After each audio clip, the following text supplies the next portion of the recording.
Ini mau Jakarta ya. Budal sampai mulai gak tegos. Tapi ya apa anu nek prowak. Tapi aku nek akhir nek buat juara papat nek ndelok nang apa ning YouTube itu kok pas dia mencil itu kok nek masuk kaya nek main deke ya.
Oke, assalamualaikum warahmatullahi wabarakatuh, Masku. Ini lagi di Karangsono. Desanya apa, Mas ini? Desanya Karangsono ikut Dodol. Dodol. Oh, Bojonegoro nggih. Bojonegoro Dander, Mas. Ini perkenalan dulu, Mas. Masnya namanya siapa ini? Nama saya Wahyu, Mas. Wahyu, sama saya ini. Satunya itu sudah tidak asing lagi itu. Namanya Mas Sinten? Wah, Mufid dari Om PPI ini, PPI Bojonegoro. Oke, Mas. Ini langsung saja ini kawan-kawan ini ada satu hal yang saya sangat senangi, yaitu karena ada peternak cendet yang berhasil, dan itu tidak berhasil hanya satu kali produk. Sudah berapa kali, Mas? 4 kali. 4 kali produk lah. Ini awal mula ternaknya ini gimana, Mas? Awal mulanya karena apa atau kenapa kok pengen ternak cendet ini kenapa? Dulu tuh ceritanya gini, Mas. Cendet saya ini kan saya pakai main. Nah, Itu dikarenakan corona kan kandangnya tutup. nggih. Nah, akhirnya saya inisiatif untuk diternak, Mas. Oh, diternak nonton. Iya, Oh, berarti awalnya cendet buat main, Mas ini? buat main. Oh, main lapangan. Oke. Terus, oke, Mas, untuk penjodohannya ini gimana, Mas? Cendetnya jenengan ini? Untuk proses penjodohan cendet saya sendiri ini cukup mudah, Mas. Nggih. Hanya memakan waktu sekitar 10 harian. 10 hari nggih. Ya. Untuk proses pertama sendiri kita kan harus memilih calon indungan yang baik, Mas, ya. Nggih. Khususnya di betina dan di jantan. Kalau di betina sendiri kita tidak ada patokan usia, Mas. Nggak ada? Tidak ada. Yang penting betina sudah kelihatan birahi itu sudah cukup. Oh. Nah, untuk yang jantan ini menjadi kunci, Mas. Yang jantan sendiri itu harus berusia ya minim sekitar 2 tahunan lah. 2 tahun nggih. Ya, lebih tua lebih baik. Baik. Soalnya nanti kalau burung itu kondisinya masih muda, nanti dijodohkan hasilnya akan tarung, Mas.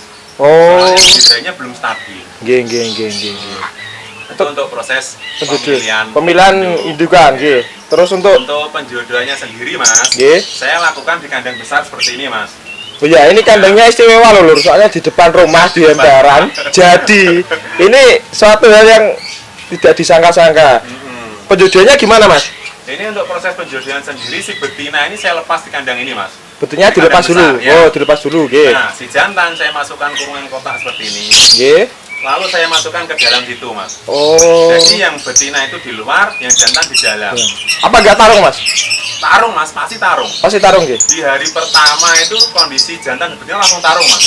Tarung habis-habisan, bahkan jarang makan di hari itu.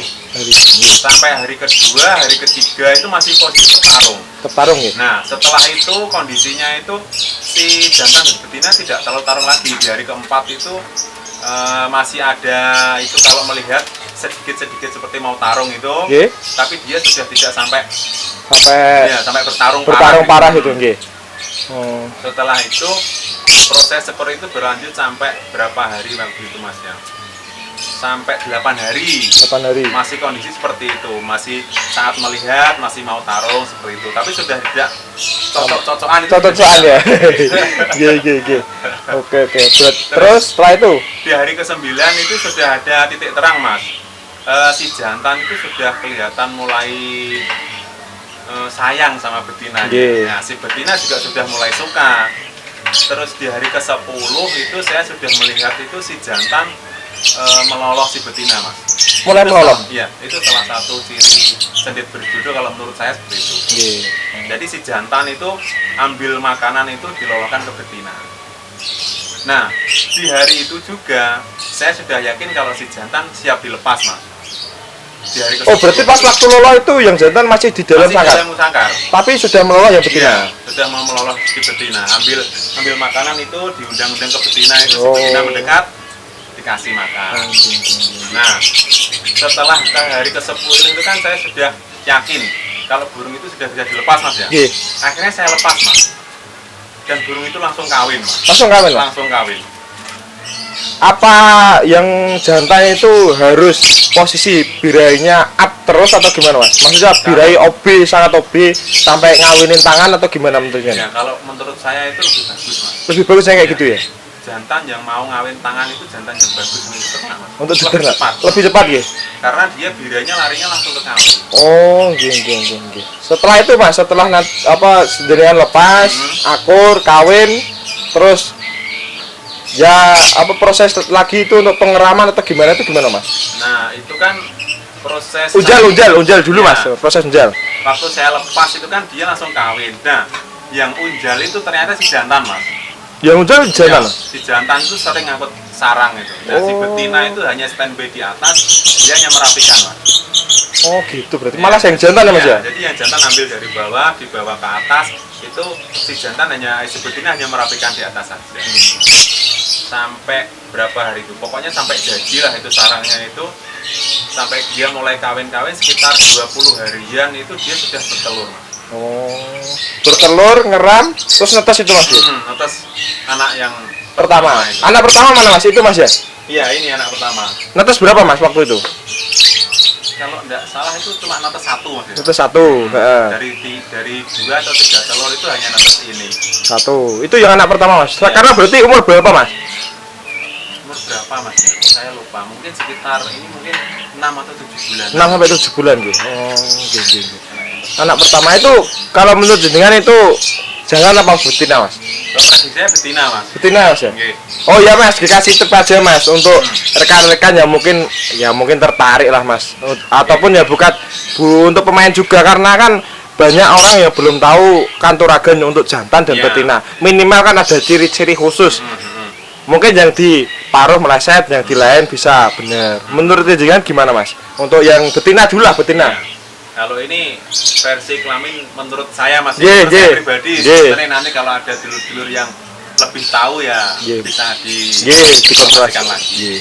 Kalau menurut saya betina itu memiliki postur yang lebih bulat, Mas. Bulat. Bulat dalam arti biasanya itu perutnya agak mengembang bulunya itu seperti agak bulat. Oh, bulu yang depan perut itu, Mas. Ya, itu agak membulat. Terus kalau dari segi paruh sendiri, kalau menurut saya betina itu bawah paruhnya ini, yang di bawah itu pangkal paruhnya itu warnanya putih, Mas. Nggih. Terus untuk dari segi mata sendiri, dia matanya itu ada ngering putih, Mas. Ngering putih. Oh, Ya. ada di selaputnya kayak Iya, di kelopak mata itu. kelopak mata itu, nggih. Mm-mm. Kayak labet gitu, Mas ya? Ya, Oh, betul. nggih. Itu terlihat jelas, Mas. Nggih. Putih gitu. Setelah itu apa lagi, Mas? Sudah tadi perut, paruh, mata. Kalau bereset lagi Kalau ini sebagai perbandingan lagi di ekor, Mas. di ekornya Betina itu biasanya ekornya lebih pendek dan warnanya lebih kusam. warna lebih kusam ya? Ya, meskipun ada yang lebih panjang lagi. Betina kan tidak semuanya pendek, ada yang panjang lagi. Iya. Tapi kalau menurut saya itu juga bisa menjadi pembanding lah. Oh, nggih. Berarti ada 4 faktor mulai dari perut, terus mata, kelopak mata putih, pangkal paruh putih, terus sama ekornya kusam, Mas ya? Antara pendek atau panjang nanti yang pasti kusam warnanya lagi ya? Yang pasti warnanya agak Oke, Mas. Ini berarti sudah 4 kali, Mas. Ini kan yang terakhir ini kan saya tahunya dari Omoflik. Omoflik ini gimana, Omoflik? Dari PBI gimana nih? Monggo. Sebenarnya dari PBI sendiri itu sangat apresiasi. Nggih. Ya Mas Wahyu ini mau istilahnya itu kalau dibandingkan sama murai harga cendet itu Jauh. sangat jauh. Untuk anakannya. Sangat jauh di bawahnya. Tapi Mas Wahyu masih mau peduli untuk pelestarian cendet, terutama cendet lokal di Bojonegoro. Nggih. PPI sendiri sangat apresiatif banget. Ini bahkan nanti kita kasih penghargaan secara simbolis, entah itu di event Valentine Jogja, entah itu nanti di gelaran PPI yang ada di Bojonegoro, kita kasih reward lah. G. Kita kasih reward. Misalnya salah satu pahlawan konservasi ya Mas Haji. Karena kan tidak mengejar materi ya. Ya, selama ini kan di alam liar Cendet sendiri itu kan banyak sangat diburu. minim dan banyak diburu kan. Nggih. Enggak cuman anaknya aja yang diburu, induk-induknya juga diambil. Dan sekarang pun juga cendet Bojonegoro lagi naik daunnya. Betul. Ya istimewa lah untuk Mas Wahyu ini. Saya juga, saya dulu channel saya up-nya juga karena cendet Mas. Makanya saya walaupun jauh kayak apa tetap saya datangi. Dan itu pun kok masih di Bojonegoro. Ini sangat istimewa. Untuk Mas Mufrik sendiri itu mungkin ada incaran berapa peternak di Bojonegoro, peternak cendet itu kira-kira berapa? Kalau di data itu awal itu ada 3 kalau enggak salah. Ada 3 dan semuanya itu kebetulan berhasil. Gitu. Nanti kita satu persatu kita bina, kita masukkan ke penangkar Bojonegoro, nanti dibina untuk kelangsungan ke depan, kelangsungan cendet ke depan. Gitu. Seperti itu. Oke. Jadi yang di alam itu habis tapi pindah ke rumah. Nanti kalau di rumah sudah banyak bisa dikembalikan lagi ke alam. Saya seperti itu. Istimewa pokoknya Mas Wahyu, karena tidak bisa dipungkiri lagi nggih. Kalau rata-rata orang ternak kan karena finansial, karena duit, karena mungkin murah apa. Tapi kan Mas Wahyu ini itunya gimana Mas? Awalnya itu iseng-iseng atau gimana? Kan waktu itu kan kejadian bilang tadi di awal kan corona itu. Iya. Iseng-iseng atau gimana Mas? Ya, saya sebenarnya bukan iseng Mas. Nggih. Dari awal itu sudah menyiapkan si betina sendiri. Oh gitu ya? Ya ada rencana itu kedepannya saya bakal ternak burung cendet. Oh. Karena melihat sekarang kan cendet dulu itu di belakang rumah saya itu banyak Mas. Nggih. Sekarang seekor pun tidak ada. Nggak ada. Dengan suaranya tuet-tuet gitu sudah dipikat orang Mas, pasti itu. Pasti. Makanya dari situ saya mulai pengen ternak cendet untuk melestarikan burung cendet lah. Nanti kan kalau seumpama anak cucu kita cuma dengar cerita kan ya kasihan, lucu nanti. Terus itu Mas, ini ada berapa kandang untuk cendetnya? Yang sudah produksi baru berapa? Satu ini? Baru satu. Tapi sudah 4 kali ya? 4 kali produksi? Sudah 4 kali ini. Sama yang satu ini sudah mulai angkut sarang Mas. Angkut sarang ya? Ya, sebetulnya sudah mulai angkut sarang. Apakah ada rekan-rekan yang kesini mungkin ya bisa dibilang sekarang kan Anda ya sukses dalam ternak cendet. Apakah ada rekan-rekan yang kesini mungkin tanya-tanya apa gimana Mas? Sering Mas. Sering gitu. Sekarang jadi masternya ternak cendet sekarang. Saya master lah Mas, sama-sama belajar. Oh, gitu. Oke, mungkin cukup itu Lur, dan saya ucapkan terima kasih untuk rekan-rekan sekarang sudah mencapai 4.000 subscriber, 4.200 atau berapa saya kurang paham. Nanti semoga kedepannya konten-konten yang saya buat ini bisa lebih bermanfaat lagi. Kalau mungkin yang kemarin baru ternak ciblek atau apa, mungkin selanjutnya bisalah memberi inovasi untuk rekan-rekan agar cendet di Bojonegoro lebih up lagi dan lebih banyak penangkar cendet, dan walaupun penangkar yang lainnya semoga lebih banyak lagi. Saya ucapkan terima kasih untuk Mas Wahyu. Saya ucapkan nama saya juga Wahyu, makanya jadi Waswa. Ini juga kaget tadi dikasih tahu mau berangkat. Jenis sama Mas, mau apa Wahyu? Podo be awamu. Tenan tak tenan tak guyon tiba tenan. Oke, terima kasih Mas Mufrik dari PBI. Terima kasih. Semoga apa yang dibina dari PBI lebih banyak lagi, peternak-peternak yang lain cendet dan mungkin cak ijo atau yang lain ya Mas ya. Masih berburu ya? Penangkar cucak hijau. Apa ada info? Bisa dikontak di Facebook, apa namanya Mas Facebooknya? Mufrik Always. Mufrik Always. Untuk Masnya Facebooknya apa tadi? Mas Wahyu. Kalau Facebook saya Wahyu Widya Trihardi. Channelnya tetap sama Mas Wah Channel. Salam jempol kejepit. Salam lestari PBI Jaya.